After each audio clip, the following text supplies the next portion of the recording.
You're very welcome to the Irish Political Roundup with me, Roisin the Cleric. And me, Paul Brophy.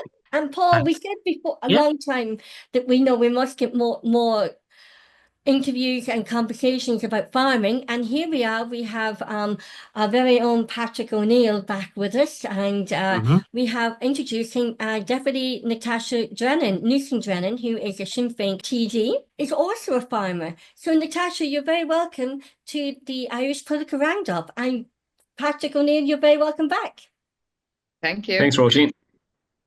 yeah, I suppose Natasha, uh, Pat, there's a lot happening in farming at the moment, and you're both you're beef farmers, so suckler farmers. So for our viewers who wouldn't be familiar with what's the difference between being a dairy farmer and a beef farmer, what would be some of the big differences that you'd see?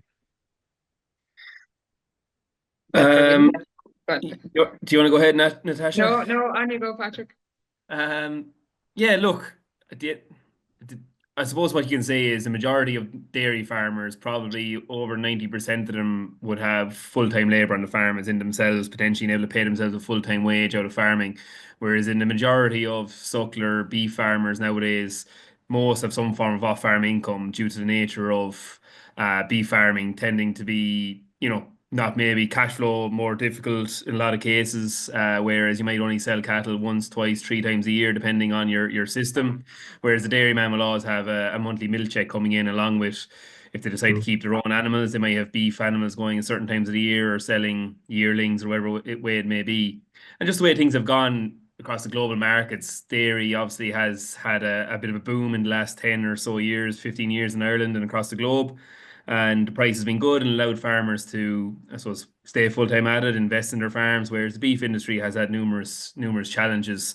The last few months have been quite positive from a price perspective, but yeah, in general, the beef side of things has had many downward issues more so than upward over the last 10 years. You could say, suckler numbers are starting to drop. And it's a concern across the industry, as in how do you replace these quality animals that are being lost, and what way do we position as a country? What way do we position the beef sector? Mm. Yeah, look, beef farming is full-time farming. It's just you need another job along with it in most cases to support yourself and particularly if you have a family. It's very difficult to I suppose to provide for a young family and maybe college-going family off a beef farm. But look, peaks and troughs, dairy will have its challenges, I'm sure, but over the last number of years, dairy has been quite strong, beef has been a bit back, but hopefully it's all going to balance itself out. Yeah, so your average suckler farmer is earning just the average one is just over 7,000. So then your dairy, you're kind of looking at, so your average is over about 21,000. So that can kind of give you an idea of the Yeah. numbers. So like, look, like with dairy, it's a full-time job because you're milking in the morning, generally milking in the evening, and you've got cows calving, and it is a full-time job. Like you're going like some days you'd be running around, you're milking this cow's calf, and whereas your suckler farmer is, uh, there's a certain two probably month window, probably February, March sort of thing. It depends when you're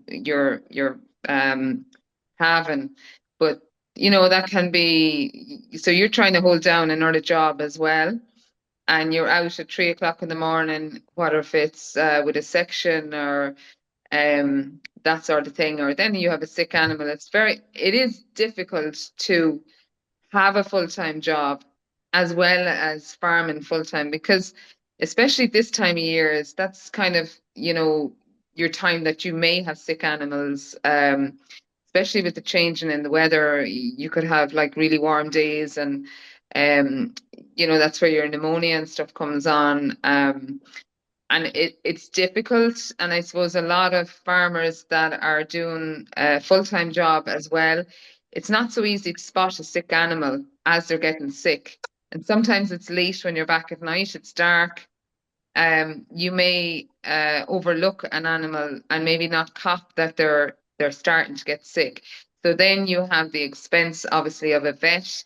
Whereas if you were on the farm full time, you would have caught that quicker and you may not need to go down the route of a vet. So a vet is probably going to cost you somewhere in the region of €100 probably. And then whatever the medicine maybe on top of that you're going to need. So these are all, you know, costs that farmers, you don't really account for them. And they're eaten into your profits. Not that that's very much. So at the moment, I suppose, suckler farmers, I mean, you know, there is a decent price out there for your animal. But then you have higher costs of electricity, higher costs, vets have gone up.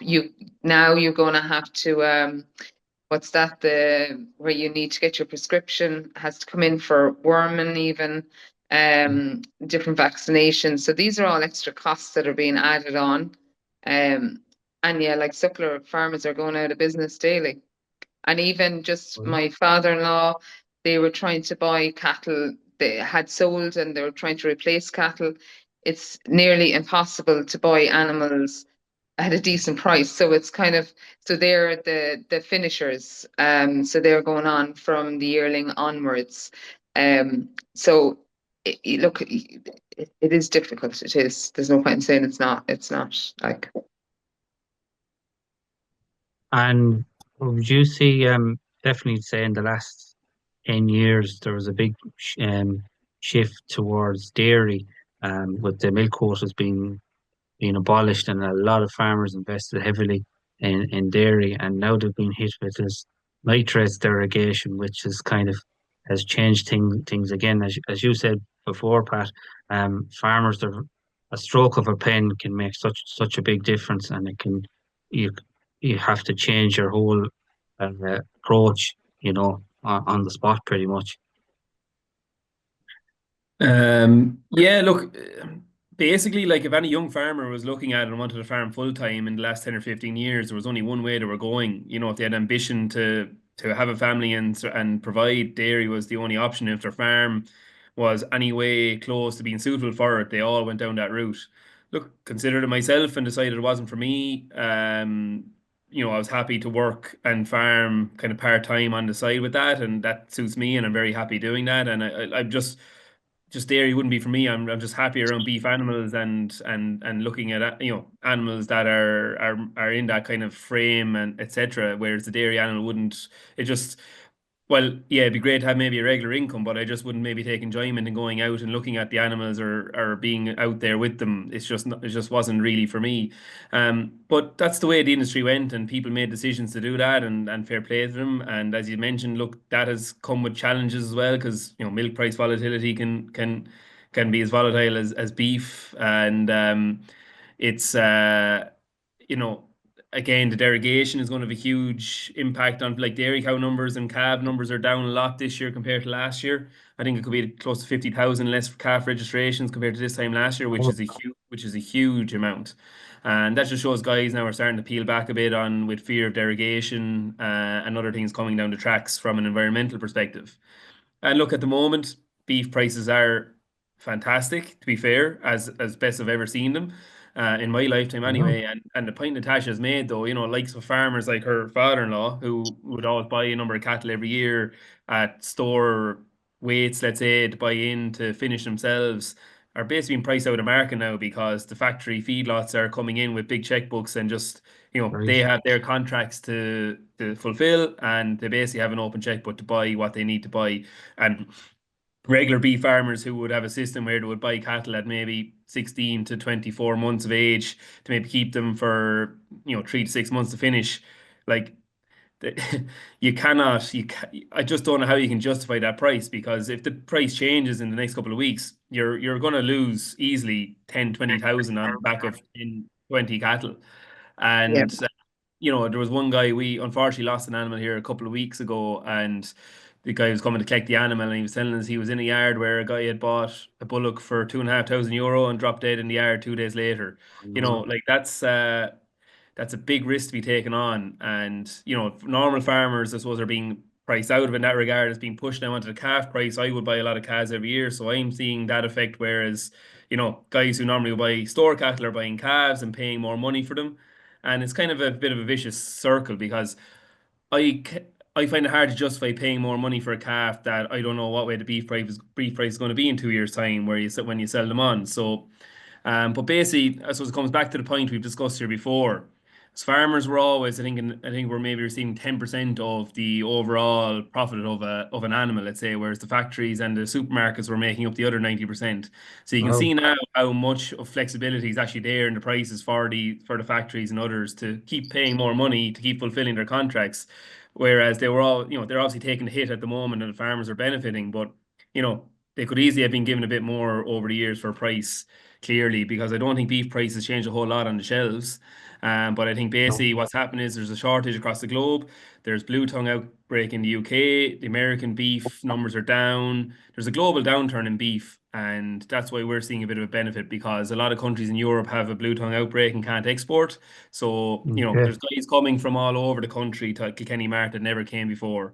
And, there's a serious shortage across the world for beef. And look, Irish farmers at the moment are seeing the benefit, but it could all change in an instant, and we'll be back down to your kind of very tight margin price. And anyone that invests in the moment in big animals or whatever it may be could really get burnt. And that's the problem with farming. You have to be so careful when you buy your animals.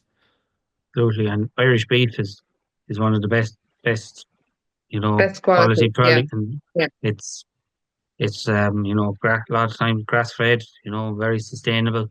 You couldn't go wrong, and we actually export Irish to well over 80%. And do you Yeah. do you know how before we were talking about, do you see a turn in the public for the likes of Paul and myself, who didn't really know the struggles the farmers were having? Do you find that the Irish public are more sort of sympathetic to farmers now in the last couple of years again?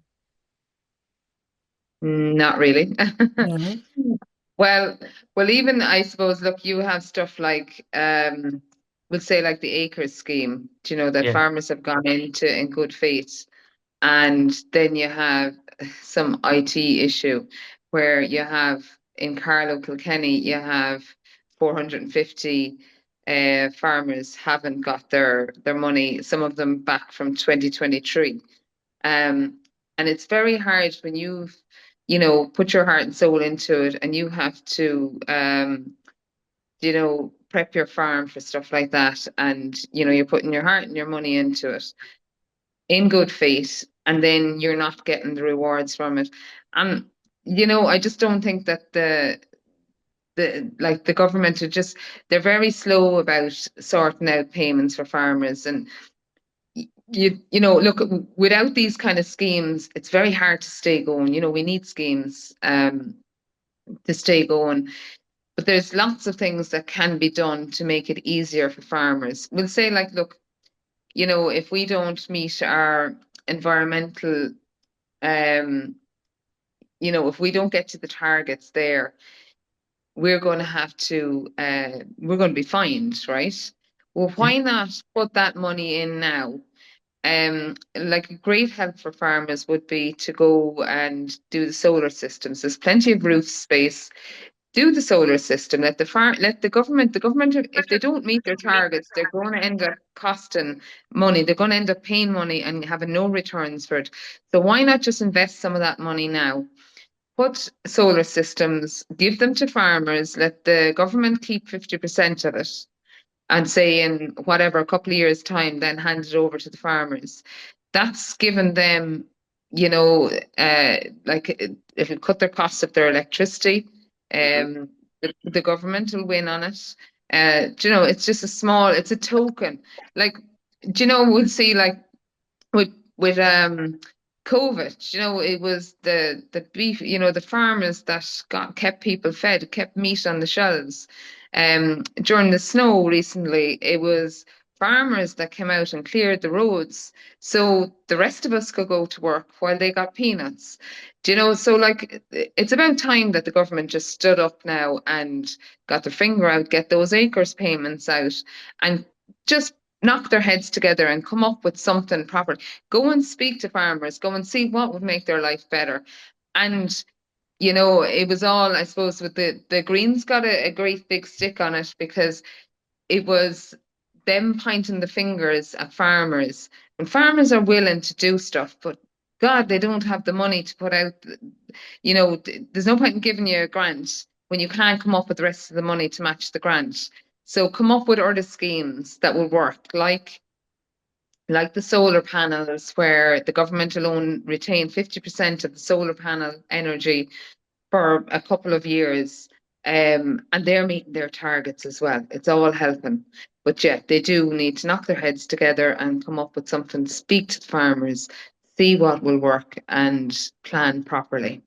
Deputy Newsome, just for the interest of the farmers and for our viewers are not familiar with farming, what is the acres payment? So it's a payment. So there's different layers, I suppose.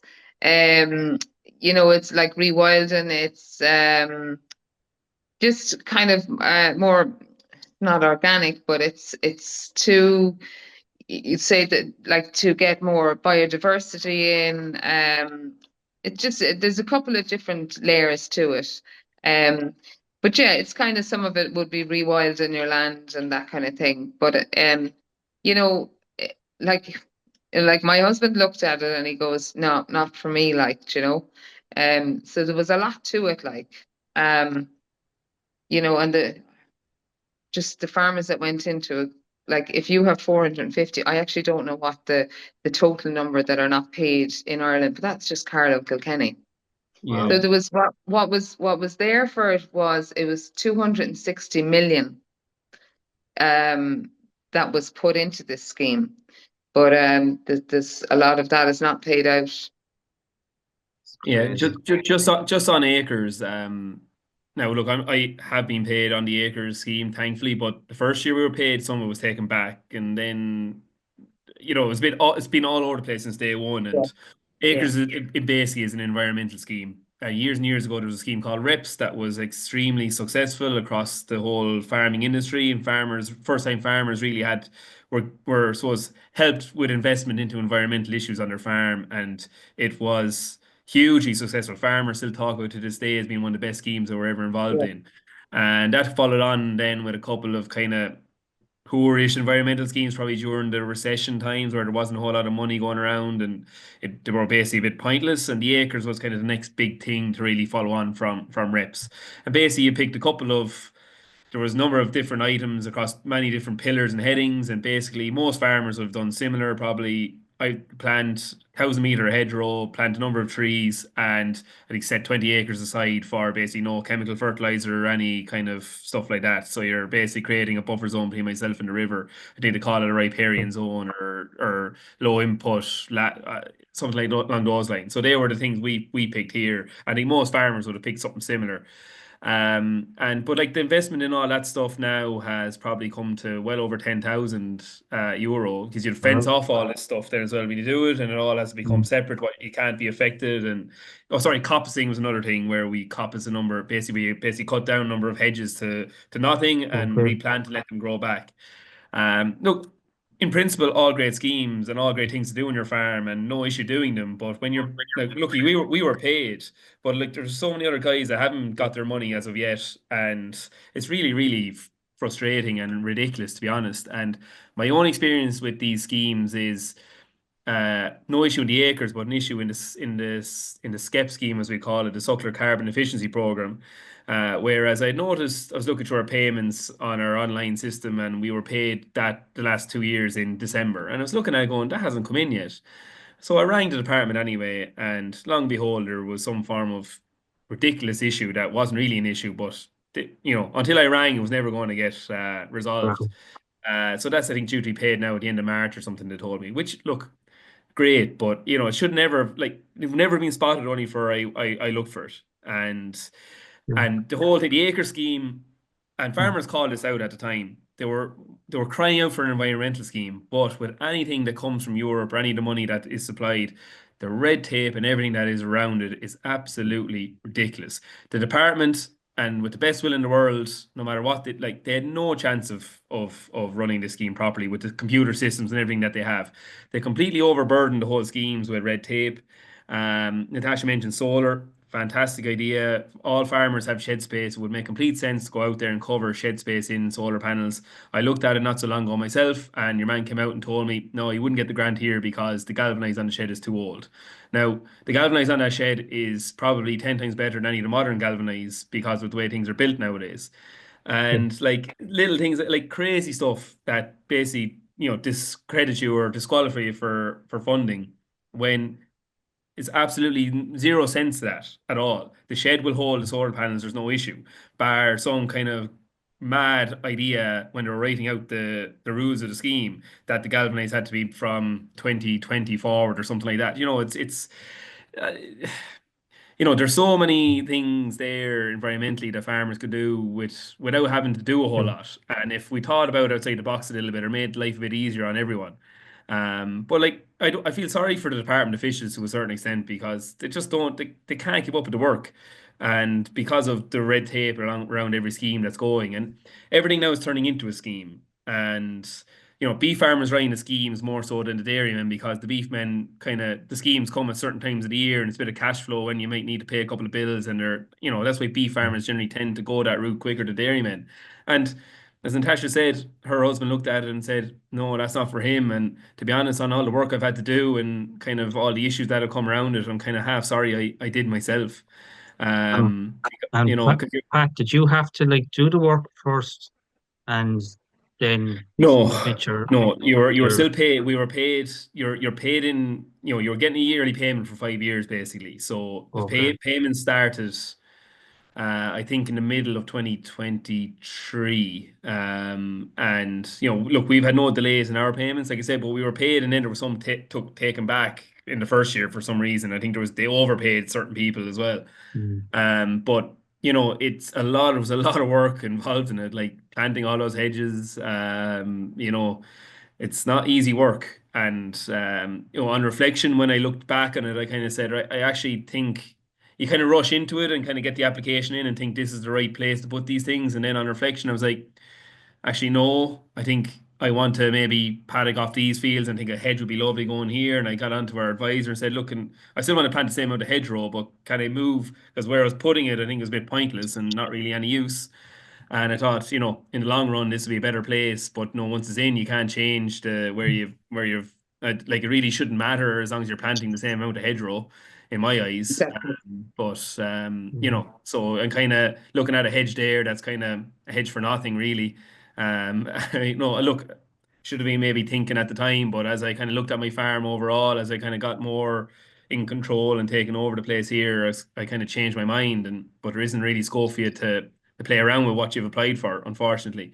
So now if I did do that, and they came out and inspected and said, you've planted 1,000 meters of hedgerow, but you didn't plant it where you're supposed to, well, we're going to take back all the money we've given you, basically, is what would happen. So you're kind of copying a rock in a hard place. So who It's just, decides the criteria for the red tape forms? Does it come from Europe? Are they farmers? Who comes up with and writes this? The majority of the funding that would come into agriculture would come through Europe nowadays. The government would probably match fund some of that or put in 10-20% into the pots, I think is what they have to do, or something along those lines. So a lot of rules and regulations come from Europe. And look, I think we can say across every industry, and Patrick Murphy's mentioned here plenty of times, fishing, like everything has become over-regulated from Europe. Now, and Europe isn't great for Ireland, there's no point in saying otherwise, but some of the stuff that comes in is unworkable in a lot of scenarios, and it takes forever to iron it all out. And by the time you figure it out, everyone is annoyed with it and doesn't want to go near it. So it's really getting back to simplicity is key to all this. You don't need to make it as difficult as they do, in my eyes, anyway. And I'm on the ground, probably affected by it more so than anyone. But that's what it comes down to: simplicity. They're making life hard on themselves. It doesn't have to be that difficult. It's like they're trying to catch farmers out more so than work with them to achieve what they need to achieve. Because I remember last year, Roisin, we were at an IFA debate in Bourne, and one farmer actually brought out all the documents that were required to apply for certain things, and it was like this high, and I was like, oh my God. that's like an incredible amount of paperwork that someone has to go through, and you have to have a consultant or an advisor with you because you wouldn't be able to do that on your own.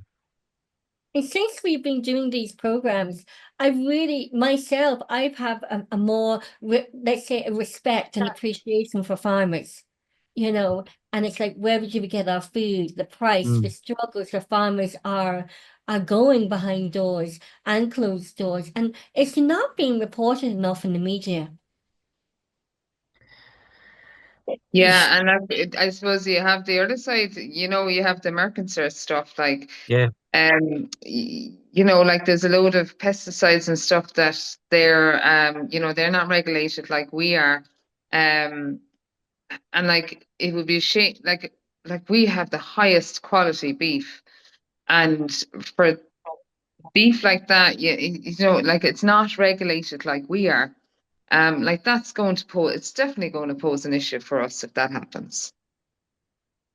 yeah, The basics of that, absolutely. the basics of that, Natasha, is like that, as you mentioned, all the hoops all our farmers jump through to produce the best quality beef. And basically Europe is able, with the stroke of a pen, potentially to import tens of thousands of tons of beef from countries that have probably 10-20% of the regulation we would have as a country, and that's okay in one scenario, but we're going to make life hard on our European farmers and in our case Irish farmers to basically survive. It's yeah, none of it really makes any sense. And look, I know trade deals are trade deals and everything that goes along with it, and there's other areas that Europe will benefit from, etc. And these kind of deals, and every country has their own vested interest in it. And look, that's part and parcel of any business if you look at it as a business. But um, you know they it's hard to know what they're kind of thinking about when it comes to this stuff when they send all this regulation down on their own farmers and say, well, look, we'll take your beef as part of this deal if you take our cars or take our computer chips or whatever it may be. Like it kind of is a bit of a slap in the face. And look, it meets opposition all the time. The Mercosur deal has been going on for almost 30 years or 25 years or 30 years, and it still hasn't officially ever been rolled out. And it may never happen, but it's still always there because I know there's always countries that want to make it happen, and it's probably Yeah. been closer than ever in the last little while. And politics, European elections, everything, governments change every couple of years in every country, and every country has different policies and ideas. So it's very hard to get anything like this potentially over the line, but we have to wait and see. But it would be, They won't. more of a slap Yeah. in the face to what Irish farmers in particular would be doing when you see Europe is able to just do that quite so easily, without worrying about the regulation there. Yeah, because like the regulations here are so high, it's like even like with the worming, like even with the horse end of it, like you're not going to be able to worm a horse without having a piece of paper to say that you've wormed them. Whereas, before you could go to the shops, you could buy your worm doses, worm your horses. But no, there's so much legislation that you have to abide by. Um, and not only that, but it's also making it more expensive because you've got the prescription charge as well on top of it.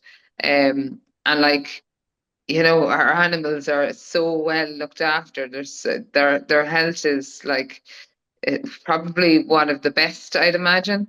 Um, and the quality of our stock, like, and you're just getting, it doesn't matter what way you turn, there's always somebody out to get you. That's what it seems like anyway. Yeah, it's just to touch on the parasite thing. It's quite an interesting one, and from my own experience the last couple of years. So basically, what Natasha is saying is that as of now, you can walk into Glanbia or Tirlawn as is now, or anywhere, or the vets, and pick up a worm dose or whatever it may be off the shelf. With your own, your animals, you see they might be coughing or they might have some form of illness, and right, they just need a worm dose just to clear them up, and you could do it as of now. But coming in, I think it's this year that, May or um, something, I think, is yeah. it? It's sometime this year. I'm not sure exactly, but basically you need. Well, my own over the last number of years, I've been kind of dung sampling regularly. So what you take your dung sample and bring it into the vets, and they'll check. So basically, it's all around antimicrobial resistance and this kind of idea. Whereas I've had Overdose. issues. You don't Yeah, overdose. I've encountered issues here 3 years ago when I dosed a batch of animals. And go ahead, Roisin, go on. You No, want to you're ask me something? fine. Oh, I see. There's someone come behind you. The where I dosed a bunch of animals and the dose didn't work, and so the animals went downhill very quickly after that. The worm burden got bigger in them and ended up losing one, and it was it took months and months for them to recover from that setback. And then last year, I don't know why I did it, but I was dung sampling every couple of weeks and bringing it into the vet and get, so no worm counts, no worm counts. Then, right, small worm count, it's time to move in with a dose. Went in, dosed them with the same thing I did. Now, it was my own fault. I shouldn't have gave the same dose, but I did, and again, it didn't work. So obviously, there's resistance to that active ingredient on our farm.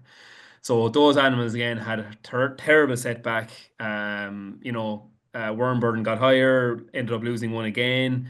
Pneumonias then started setting in because their immune systems were down, and the whole thing it was just constant, just hard work. Look, and my own fault. I should have known and dosed them with something else, and eventually they came right, and they're fine now and all good. But you're just the idea of it is now that I suppose farmers, and not every farmer, but some farmers would have been just kind of going in and dosing and dosing. Some guys would use the same thing over and over again. Like in best practice would be to kind of rotate and use different ingredients to kind of make sure your farm doesn't build a resistance. And like the principle of the idea is good, but it is going to be challenging for farmers to maybe get used to it, and it's not perfect science either. It's worm burden can move quite quickly in animals, and depending on time of the year, and it's just making so farmers have to be really on top of it. And whereas in times you could walk, whereas you had the opportunity to just walk in and get something some evening and go do the animals as you wanted to.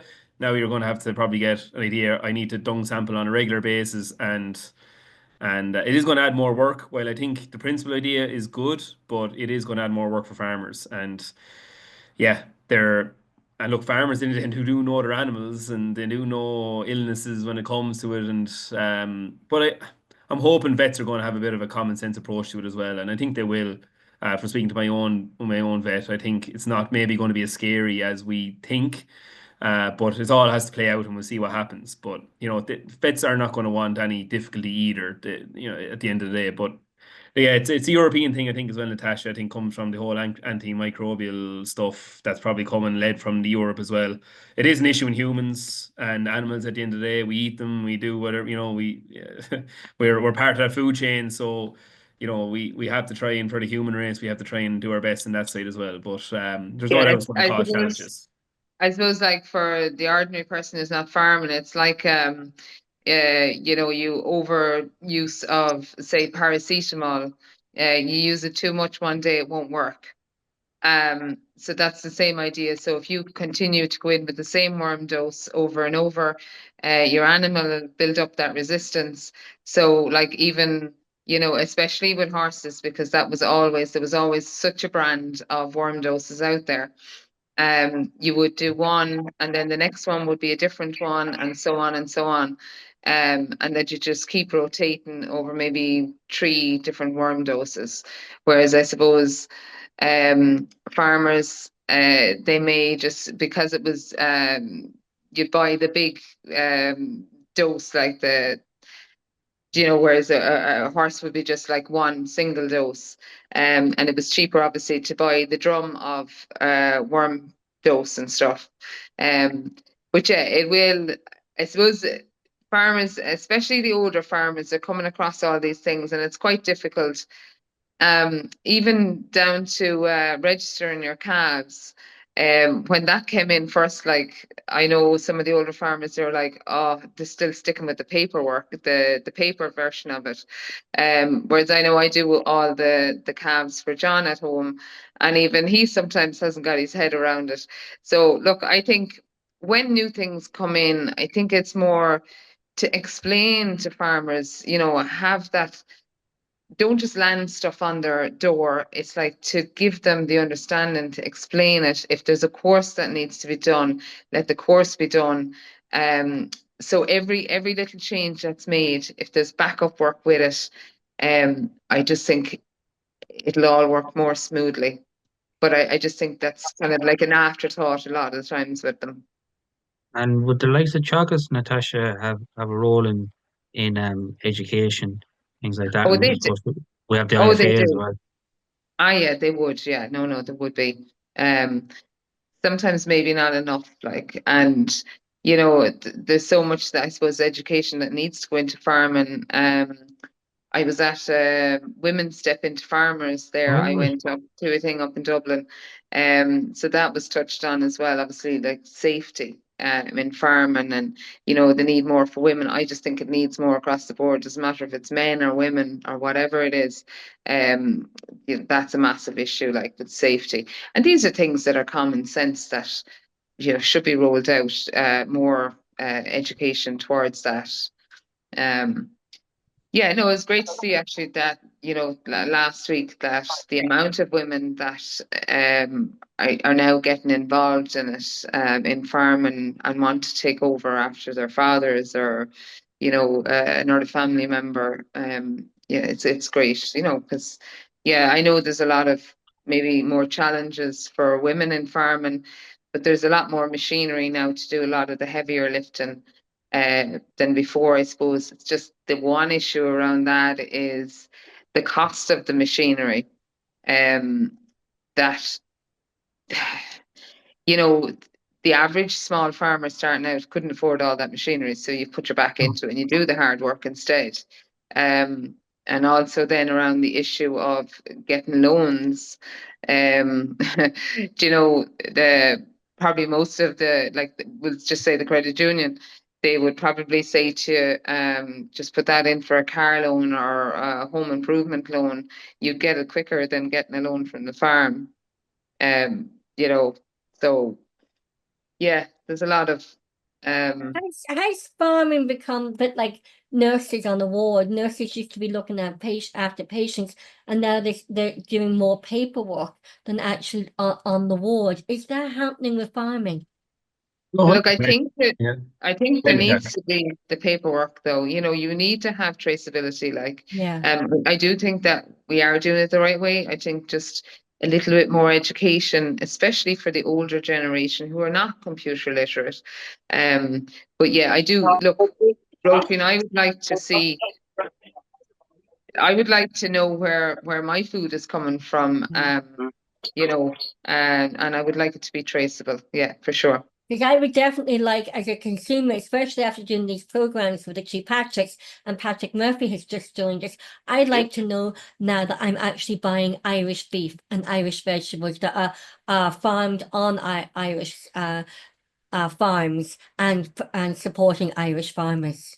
That's something I think the public are becoming, like back in the 80s. I think I'm the only one who was around here at that time. It was all by Guaranteed Irish. I was actually in school in Nace at the time for 2 years. And should we go back to having like symbols on Irish beef and vegetables, Guaranteed Irish?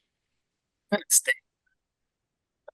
the Brophy mark is on it, but sometimes, and I think Patrick Murphy has mentioned this a couple of times, is one on it, like some of this stuff is being packaged in Ireland and is then qualifying as Irish beef and all this. So the actual they're able to disguise it due to certain laws and legislation, as in where it actually comes from. You need to look at the fine print on the packages a lot of the time, and that's a big gap that needs to be closed, particularly for Irish farmers anyway, for their own produce. That if it's Irish, it's Irish. If it's not, it's not. But and that's clear on packaging.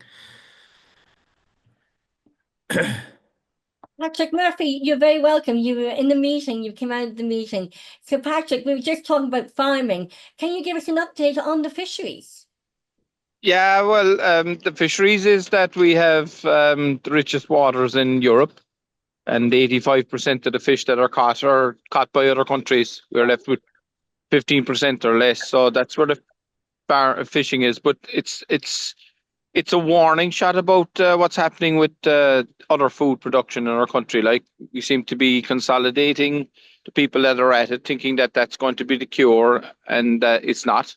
You're doing away with family farms. You're making sure you look at the avian flu. And if you have bigger farms and it gets into the farm, then all those birds have to be killed. That's nature. So if you have a herd of cattle and there's hundreds of animals inside that herd and you get TB, you know what happens there. So like we seem to be doing away with the small modular that was most important for our country and really important to our local communities and everything else. And we're doing away with it, like, and we're making it bigger, and we think bigger is better, and I don't think it is. And you're talking about food traceability. 70,000 tons of beef was imported, not from Brazil, but from Poland in recent years, you know, like, and this is what's happening. So we're competing with tariff-free food from all over the world. And when I grew up inside in schools, I was told that tariffs protected jobs at home. That's why you put a tax on them to level the playing field from people who are on maybe $3 or $4 a day in wages. We're talking about here, you wouldn't get somebody for less than 200 for a day now in most industries, you know. And the cost then of the regulations and doing the paperwork and the administration and everything else and meeting the requirements. And like, we're organic producers, and yet there doesn't seem to be the return to the producer for what they're producing. And this is where we're going wrong. So like, we're going to keep putting people out of business in our own country, and we seem to be moving away from what was our most important backbone of our country. So when we had the worst crashes inside in Ireland, our fishing fleet supported the local communities that were there, and they had money to spend and generated jobs, and they were able to spend more money. And they spent more money because they got bigger bang from their buck. So when things went down, so somebody that was looking to do a job or build a shed or whatever else, when the workers came available, when there was a downturn in the economy, they were the ones that stepped in and hired those people. And this is just common sense. So in the fisheries in Europe, we see what the legality of it was and is not corrupt.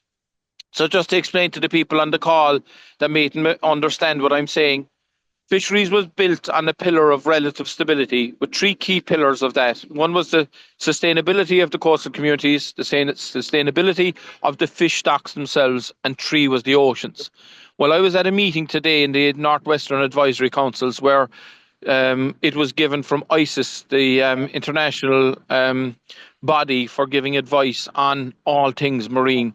And they said that 4 stocks, gadite stocks, hake, cod, haddock, and whiting, will be zero catch advice. So that means we're being told you cannot catch any of those species. But under the landing obligation regulations, if you don't have the rights to catch those species, you can catch nothing else. Because if you catch them by accident inside in your gear, you're illegal, you're IUU fishing, and you're overfishing. So the stocks have been decimated. But this is the legalities in Europe. Yet I would ask anybody to say to me that the common fishery policy has worked. So has our coastal communities been protected? We've lost 260 boats in 20 years out of 400. The stocks, as I've said, that's only 4 in the Celtic Sea. It's 9 altogether between herring and everything else. Remember what I said? We give 85% of the fish away. So who's depleting the stocks? Is it the Irish fishermen on 15% or the people that are coming in 85%? And if people say, well, where's the legalities of this? When Brexit happened, Britain got back their fish because they used a concept that the United Nations laws of the sea have enshrined in law. The country closest to the resource, their people to get to access that resource before anybody else. It's only what they can't catch is given to somebody else. And listen to this. So when the UK claimed back their fishing rights, we lost another 25% of our fish. We had to pay the UK for that on behalf of Europe, 25%. Yet if we were outside the European Union, instead of giving away 25%, we would have gone from the 15%, we would have reversed it and ended up with the 85%. That is the issues that are hammering the Irish industry. And the problem is I see that coming across the food production of Ireland. I think what's happened in the fisheries will happen with farming, and this is my fear. So that's my contribution, Roisin, to people that are there. Thanks. And this week, Paul and I were up at Dáil Éireann and we spoke to Senator Manus Boyle, who is a fisherman from Killybegs and a Fine Gael County Councillor. Now he's on the in the Senate. And one thing he did say is that it's about everybody working together and coming together, cross-party and all politicians and with the MEPs in Europe all come together and working. That should be done with the whole agriculture, farming and fisheries and food produce. Patrick, what do you say about Yeah, that? well, Manus, the reason why he got into politics is because he had 120 people working for him in the stevedore industry. So they offload the fish, they offload cargo from ships. They had 120 people working for them. They're down to 5 or 6 now. Can you Wow. imagine? So that has been the depletion, not because of we have no fish stocks, because the regulations came in and they are not applicable in law because it's crazy. Ireland interprets the law better than anybody else. Lads, if you've seen what I've seen in Paris and in Brussels, and you see even the buildings and the scaffolding that goes up or the offloading machinery or offloading stuff, they do not pay the same attention that we're required to at home.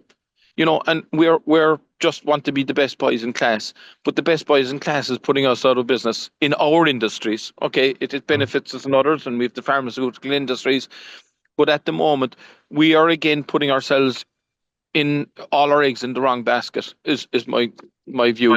Look, the most important thing for people is food and food security. You know, we're facing wars in Europe. Wars in Europe mean that transportation of goods and products from the likes of Brazil will not happen because they won't make it here. We need to produce that food at home. We need to protect the people that spend a lifetime learning their trades to be able to do it again. You couldn't just pull somebody off the street, stick them into a college and say, off you go, get into a boat and go fishing. It doesn't work like that. You don't pull somebody off the street and say, here you go, start farming and away you go. Even I have an experience as farming. I wouldn't know about cereal crops. I wouldn't know about planting food. It was only the basics with maybe suckler cows that I would know about. We're taking away that knowledge and that base from our people, and we're going to regret it because we're looking at the short-term game and we're forgetting about the security of what's really important. So Manus Boyle is one of those people that has experienced that and brings that knowledge in, common sense, and trying to protect. And as you rightly said, Roisin, unless we come together on this right across the industries, and Roisin knows this stats, lads, and I'm going to give it to you. In 1923, we had 54% of Ireland's population were depending on agriculture and fisheries to earn their living. 54% in 1923. In 1973, 3 years into the joining of the EU, that number had dropped to 23%. So here's the question for the night. What is it now? What is the percentage of the working population of Ireland that makes their living from either fisheries and farming? Can anybody answer that? I think, is it somewhere around 9%, is it? Am I right? I'd think wish it's- 3. Yeah. Okay. I don't know where I got 9, but anyway, yeah. No, Wow. so these are the statistics that people have to understand.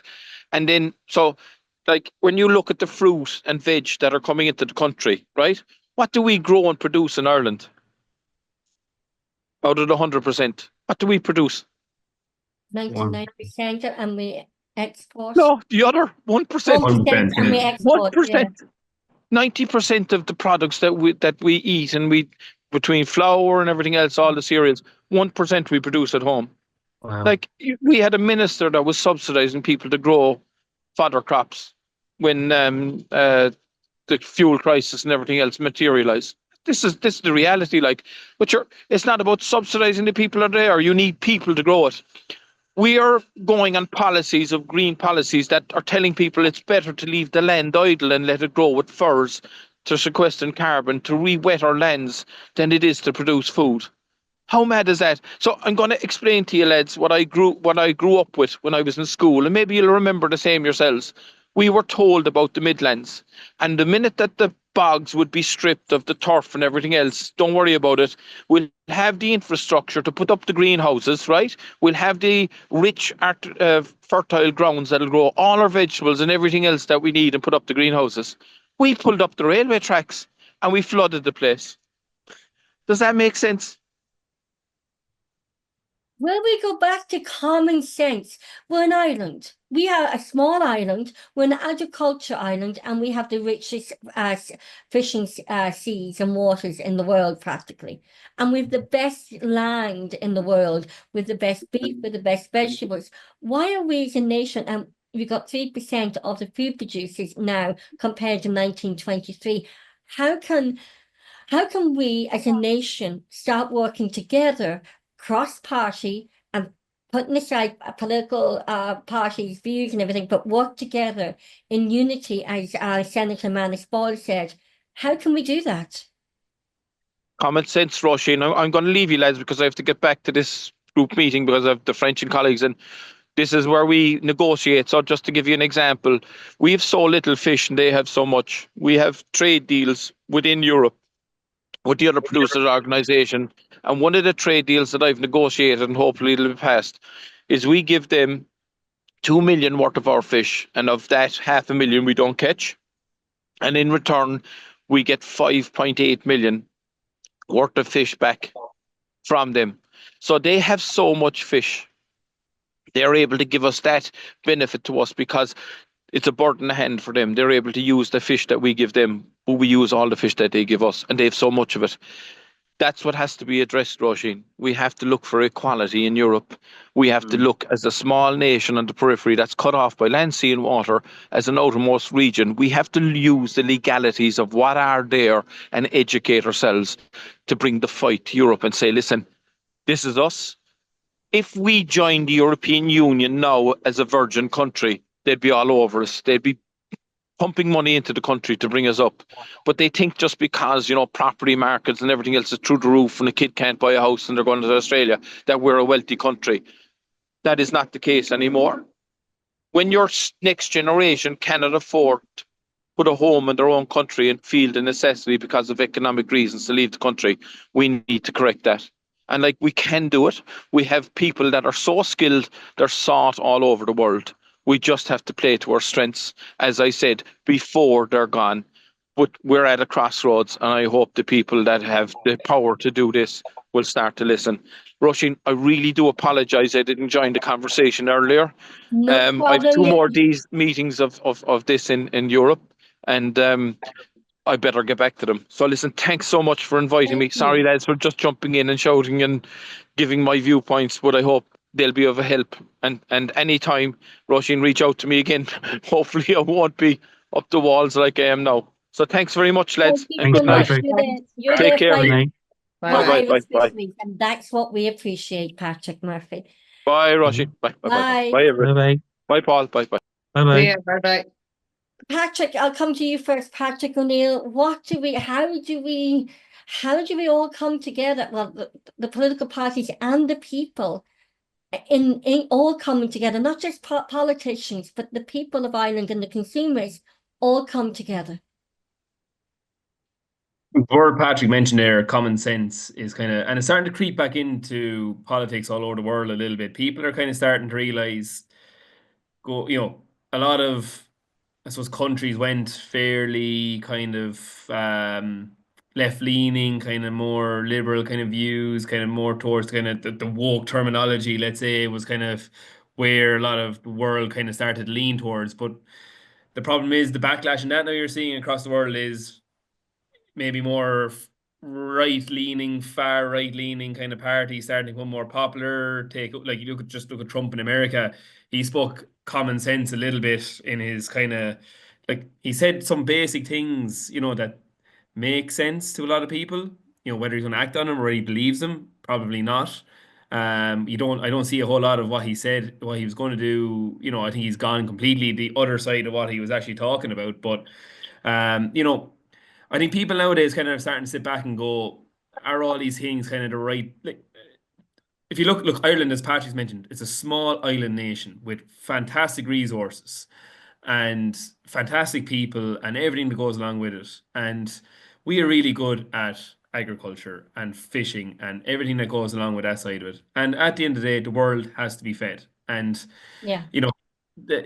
I suppose there's vested interest in everything globally. And when it comes to climate change, at the end of the day, there's a huge business on the back of climate change. Yeah. And there's no doubt climate change is an issue. There's no point in saying otherwise. But there's naturally been climate change from the beginning of time. We've learned about it in school, dinosaurs going extinct, everything, ice ages, everything goes on. There has been naturally climate change across the world, no matter what you say or do about it. And I'm not a climate denier, don't take me up on that in that way. But if we look at it from an Irish perspective, we are really good at what we do when it comes to growing crops, when it comes to producing animals, everything to go in that side of things. And we should be encouraged to do more of that as more efficiently and environmentally friendly as possible. Not go the other way. At the moment, we're losing dairy cows, we're losing suckler cows, we're losing crops, we're losing vegetables. This is one of the countries in the world that can produce the food in the most environmentally sustainable way, and everything is dropping here. So, like, food is a global issue, Yeah. and whether you like it or not, and if you individualize, I suppose, climate and everything that goes along with it per country, you're affecting the food producing countries more by the laws that are coming into it. It doesn't affect countries that don't produce the food, who rely on the food, but at the end of it, they're the ones that might suffer in the long run when food shortages come, and they may not have the money to buy the expensive food. It's just, how do you get people to kind of sit back and look? Politics, and like, I have 10 years done at council level. I know it's a different level at where Natasha is now, but at council level, everyone kind of got on with things into a certain extent together. There was the odd bit of theatre, but what I see in the Dáil sometimes, and this is cross party, like, it is absolutely no good for anyone. Like, there's, like, the speaking rights thing is going on at the minute, and blah blah blah, and like, so there's no Dáil committees formed, there's no one working, there's no one doing anything. Like, is it worth all that for a bit of political theatre? Look, I'm not going to get into that debate. We're not going to debate that now, but the committees at the end of the day are probably where a lot of work and policy and stuff is debated and talked about, and people can get on with things, and that's all being held up over, I suppose, the image of the whole thing, and how it all looks, and it would kind of, politics. I also felt I was too centered for politics, because I could see both sides of an argument, and found it very hard then to. I couldn't go one way or the other, because both had points to make, but nobody was kind of willing to meet in the middle, because everyone wanted to keep their own side of the agenda.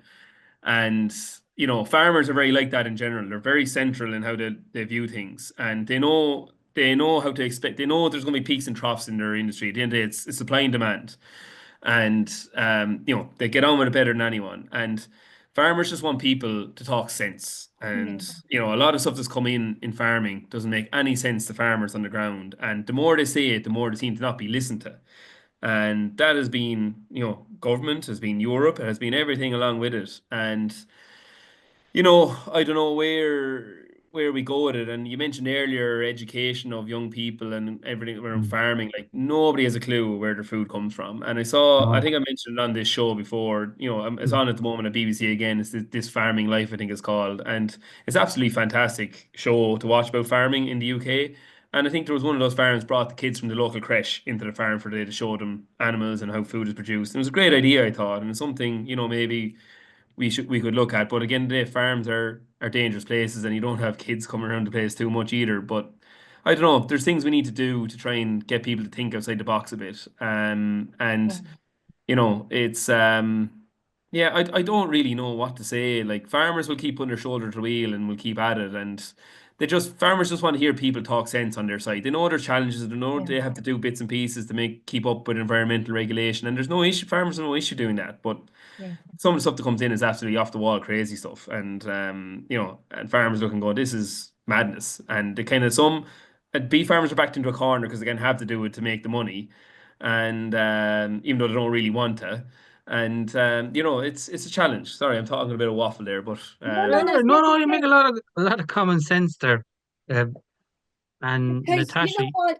This is the sorry, thing go is, ahead. when I was younger, right? I'm the eldest, I'm like the oldest here. But so when I was young, we were brought up to respect farmers, and I didn't even live on a farm.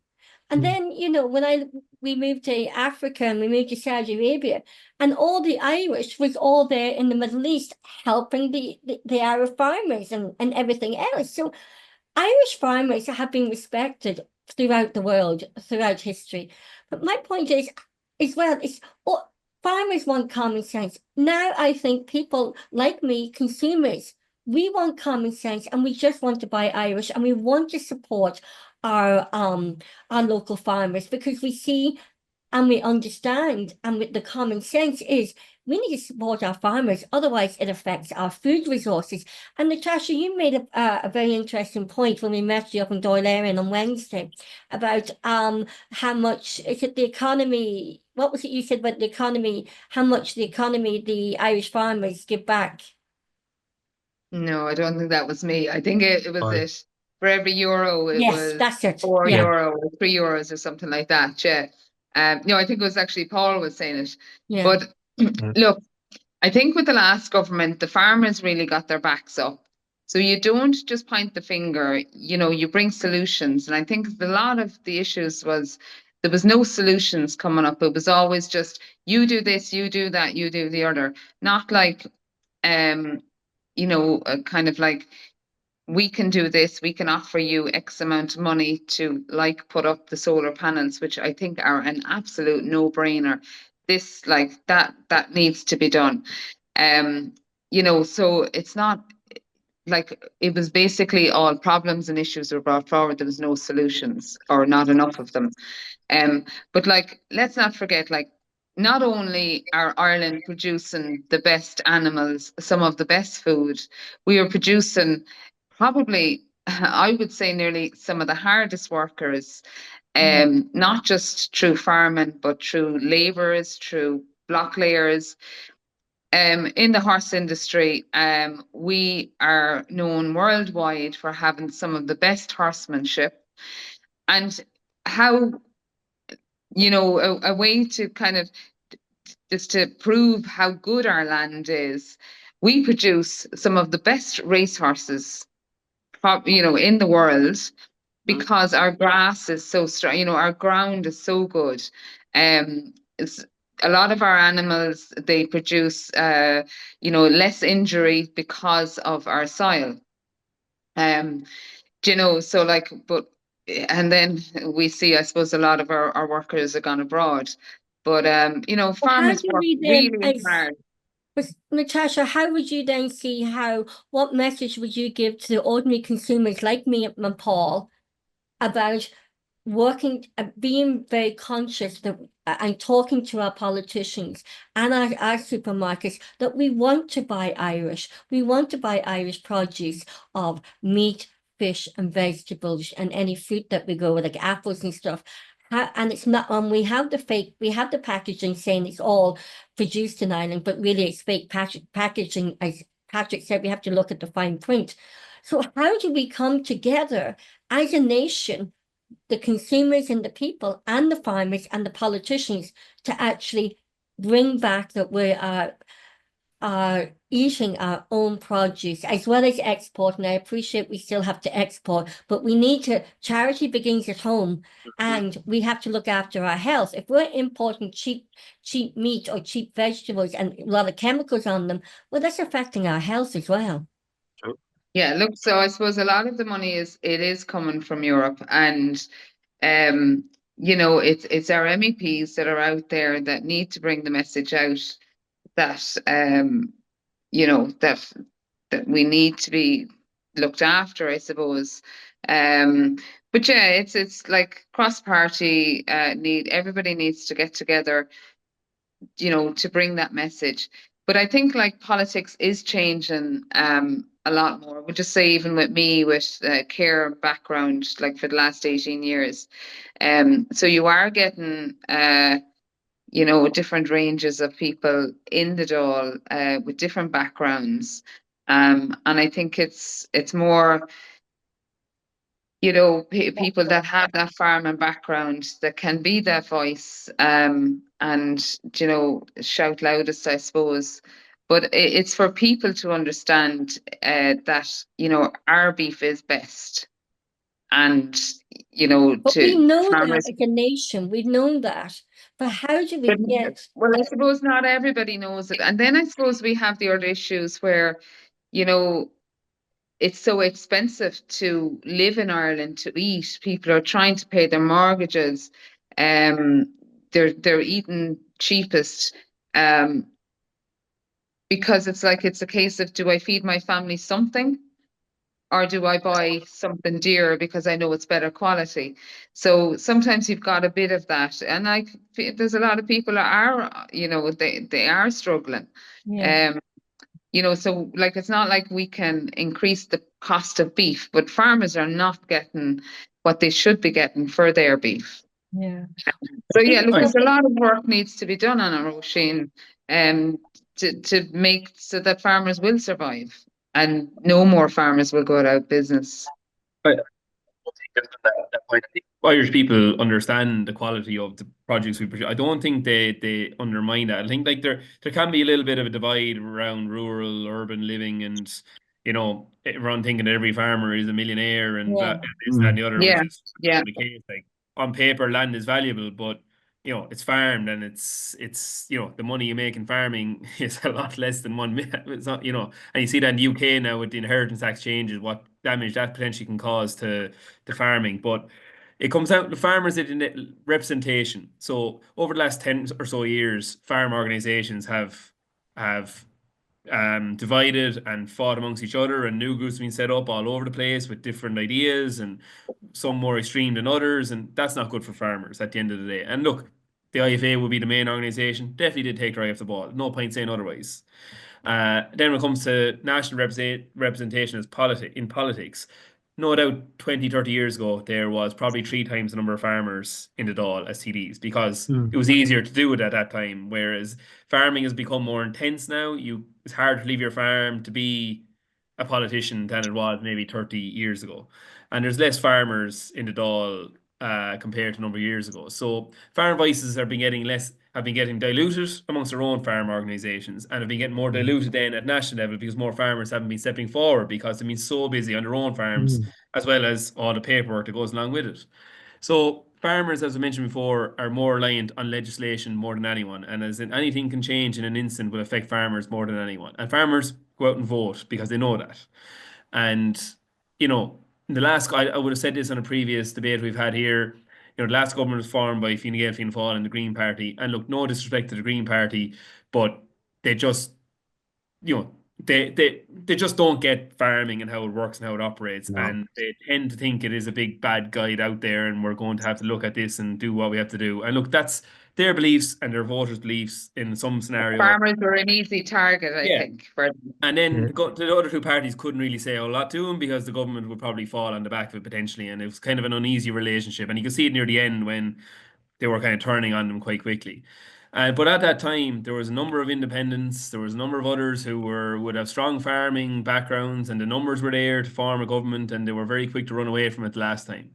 And they were quick to shout and roar in the opposition for 5 years, where they could easily have been in government to stop what has gone on in the last 5 years, but they didn't want to do it because it didn't suit their political agenda at the time. Easier build votes by shouting from the sidelines to a certain extent. Now, it looks great to see some independents step up this time who would have a bit more of an agricultural background. This government should be different for farmers. You would expect. There's no guarantees, but it should.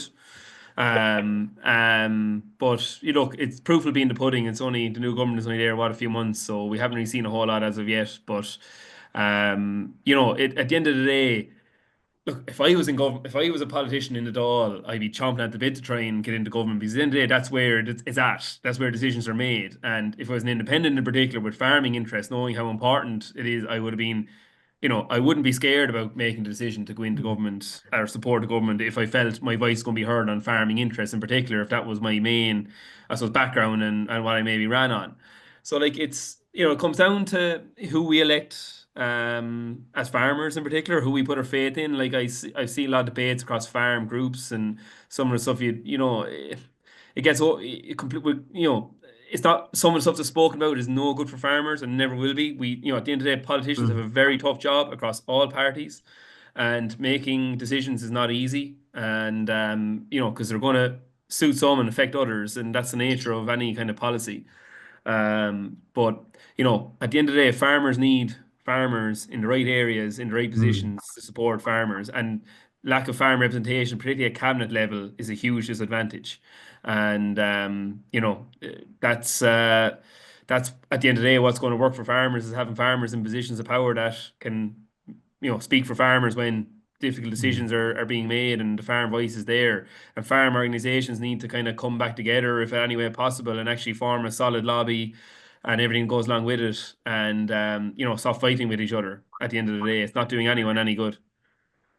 Of course, Martin Hayden is now the Minister for Agriculture. Fine Gael have got that portfolio back, which is important to him. So, and he's a farmer himself, so you'd be hoping that he'd be taking a lot of these things on board.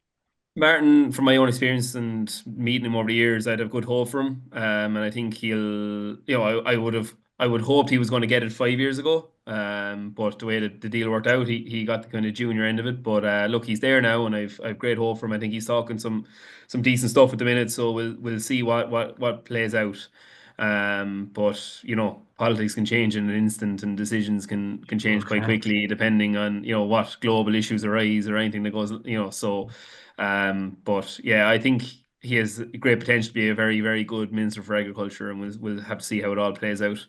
Well, it all came Yeah, down to, as Patrick Murphy told us in the last interview we did with him before Christmas, he told us about Minister Martin Hayden and Minister Jennifer Carroll McNeill, that they went up and met now Senator, who was a councillor at the time, Manus Boyle, and Jennifer Carroll McNeill didn't know anything about the fishery crisis.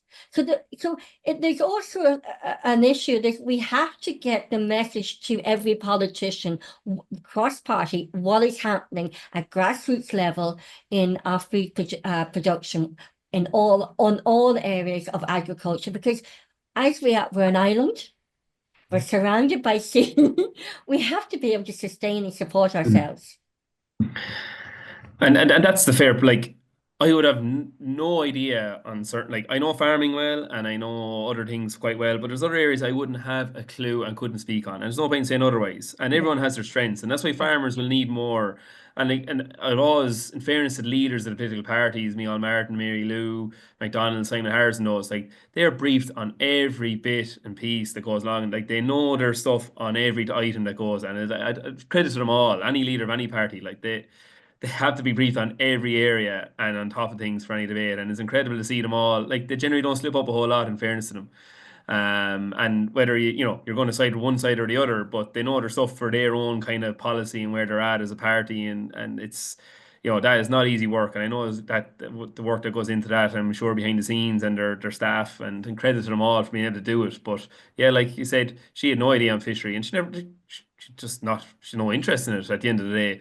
And that's not an issue. That's not a problem, but But when she understood, find a but when she balance. understood the math, because she comes from a finance Yeah. background, and she came from Dublin, and she went up to Killybegs, and she understood what was going on. And she's come from finance Dublin, and going to Killybegs. But it's also getting the people to understand, and getting the people, the consumers, to actually be vocal as well, isn't it? You mentioned earlier, and the media have a lot to play. Like, Yeah, what do the media pick up on every? They're going to pick up on the items that are going to sell papers, and yeah. farming issues doesn't really sell papers to the general public at the end of the day. And that's a challenge. Like, media is an industry at the end of the day, and they have to make their money. And it's you're not going to find farming on the front pages a whole lot. Unless something bad happened and there was people like getting sick on food production or something along those lines. You know what I mean? But you're not going to see farming on the front pages of any paper, unless the farmers literally held the place up with tractors everywhere, which would make everyone very unhappy very, very, very quickly. That has to be done too, though. Yeah, that's true. That generally gets the papers, and it's whatever has to be done has to be done. But look, I understand. Look, so my brief up there is older people and carers. Obviously, just because obviously I have a vested interest in farming, and I have 4 boys, and you're wondering, is it farm going to be viable for one of them? And like to raise a family and stuff on it. Like, I mean, look, years ago, you didn't work outside of the farm, you worked on the farm, and you reared a family, you had your chickens, you had your eggs, you had whatever, and you didn't go out, you didn't have another job. That has changed so much now that, a child coming out of secondary school, you either go to college, you get a degree in something, or you go and learn a trade, because you have to have something else along with farming, because you never know what tomorrow is going to bring. But yeah, look, as Patrick said, like, it's the more people that have the voices up there. Look, the Kilkenny people, I suppose they did put in the bit on acres for me, and they are pretty good. it's easy to get on, I suppose, the Farmers Journal and Agriland and stuff like that. But it's the more people that make the noise, and the majority of inner city, they're not going to make noise. It's the country TDs that will understand it that little bit better. And obviously with the coast, with the fisheries. But yeah, no, we need to acknowledge farmers and the work that they put in, and just come together to make the noise to try and get all the funding sorted, and especially from the EU. We've got some fairly good females there down south in as MEPs, and they're well able to voice. So, hopefully that will continue. Yeah, And so absolutely. do you think, though, I'm going to ask this question out there, do you think does Ireland miss Phil Hogan then? Because he really did deliver, regardless of what political party you come from, but he delivered for Ireland. And would we be in this mess with the agriculture if he was still there? Well, look, Phil was a huge loss. There's no point in saying otherwise. Simple as I agree, yeah. whether you love him or hate Mm. him, his role was so important, and it was Oh, yeah. just crazy stuff He that was went good on. for farmers, yeah, Yeah. for sure. And Phil at the time, the Mercosur negotiations did a lot to kind of alleviate some of those issues that were there. With him gone, obviously that changed. And but yeah, it was just, look, I don't think he was the silver bullet to solve all the issues. There's no point in saying otherwise. There's at the end of the day, but he definitely was a huge loss to Ireland's voice at that table in the Commission in Europe, where basically that's the cabinet ministry in Europe. Basically, that's where all the decisions and money is really spent at the end of the day. And he was probably in the second, third most powerful portfolio there at the time when we decided that we were going to push him out for, nobody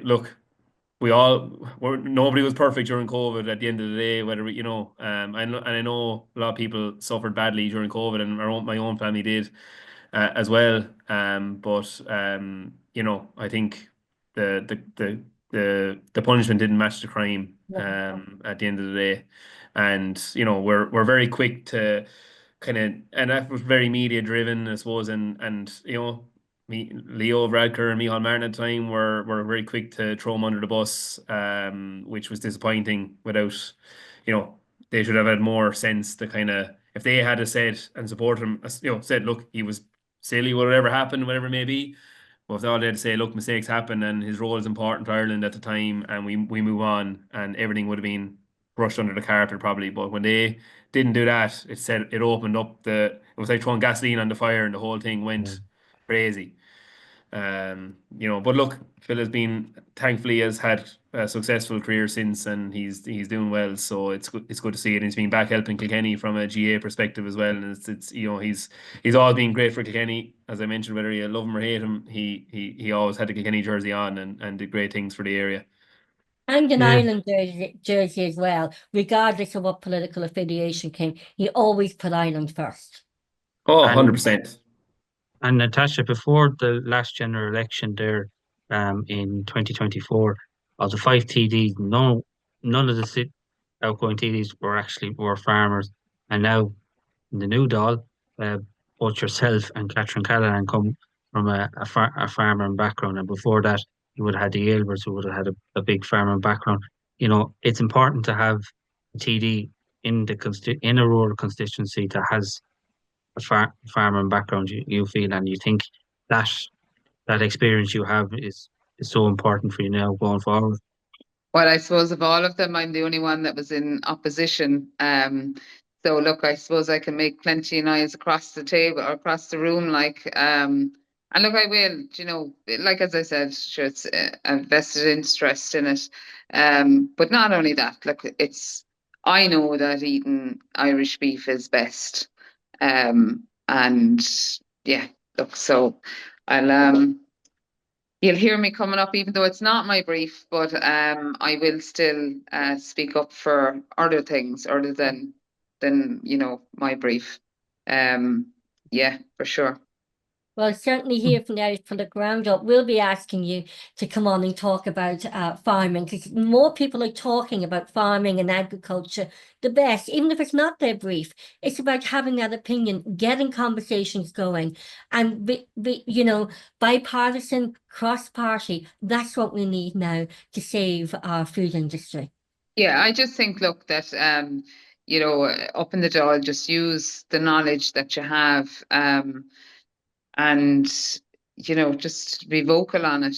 And look at the concerns, like Carlow, Kilkenny, it's rural enough, and you have a lot of farmers down here, and just to make plenty of noise about it, and obviously we have to work together, because nothing will get done if we don't work together on it. And the councils work together, don't they? TDs don't seem to work together in the Dáil, but MEPs do work together. So but that's a misconception, because you have all working cross-party committees, don't you? Yeah, but not even that. Like recently there, we were up in Carlow, so there was 4 of the TDs in Carlow, Kilkenny at it, and that was on summer soccer. So there's plenty of things that we will. We met Brian Redmond coming out. He was coming out of the hotel up there, and he goes, he was kind of saying, "Do I need to get the boxing gloves?" And we're there. No, we're all together on this one.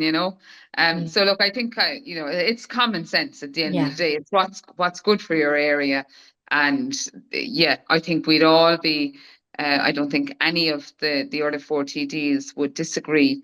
That farmers need a bit of a leg up now, and I don't think we'd have any issue arguing. I might argue that payments are not out in time, but I think we'll all be singing off the same hymn sheet when it comes to getting some work done. Absolutely. Turn up the cameras in any of these political rooms, and you'll get a lot more work done. I often see that when it came to council meetings. The minute the media would arrive in, lads would become different characters completely. The minute there was a camera or a microphone in front of them. Unfortunately, that's the nature of the beast. But at the end of the day, everyone's elected to represent their constituency on a level playing field, and behind the scenes in every committee that goes on, at council level, at SPCs, at all level, at the committees that go on, at the end of the day, everyone is there to kind of work together, and that's the way it should be, and make sense of anything that's being debated. Everyone has different opinions, and try and trash it all out and see where we can come to some common ground. Unfortunately, when it comes to the main stuff in the Dáil and in council chambers, things can get a bit theatrical from time to time. And look, that's probably part and parcel of politics, but the less we see of that, the better, will be my opinion on it. But again, it's kind of hard to get rid of that side of it too. I suppose it's part and parcel of the blood sport that is politics. But I tell you, if there wasn't a camera there, you'd see a lot more. There'd be a lot more stuff done a lot of the time, and there wouldn't be as many people giving out. But yeah, I think as they said, politics is probably the only blood sport that the Green Party wouldn't ban. Well, on that note, we've gone past the hour, but it's been absolutely delightful to have you both here talking about it, because we need to get ordinary people talking about it, the consumers, and it's nice to have cross-party politicians talking about this. And whether, Patrick, you're still involved, you're still political, and you're still farmer, you still have an input, especially respected within the Carlow, Kilkenny. And Natasha, you're a farmer as well. So it's that common sense. It's about just bringing common sense for politicians to actually bring food production, whether it's on land or on sea, to provide for the people. And that's what politics is about, isn't it? It's providing and looking after the country for the people. That's it. Exactly. Deputy Natasha Newsome Dreenan, thank you so much for coming on tonight, and your first time here on the Irish Political Roundup on a Zoom call. So thank you for that. And former Fine Gael County Councillor Patrick O'Neill, who's a regular here on the show. Thank you, Patrick, because you really do contribute and help the Irish Political Roundup audience understand farming, along with Patrick Murphy from Irish Fisheries. So thank you for that. No problem, Roisin. Glad to join you as always. Thank you so much indeed. Brilliant. We'll see you soon. Siinn. I'm learning Irish, look. Sure. Siinn. Sure. Thanks, Sure, guys. Margaret. See you, Natasha. Good luck. See you. Thanks. Bye bye.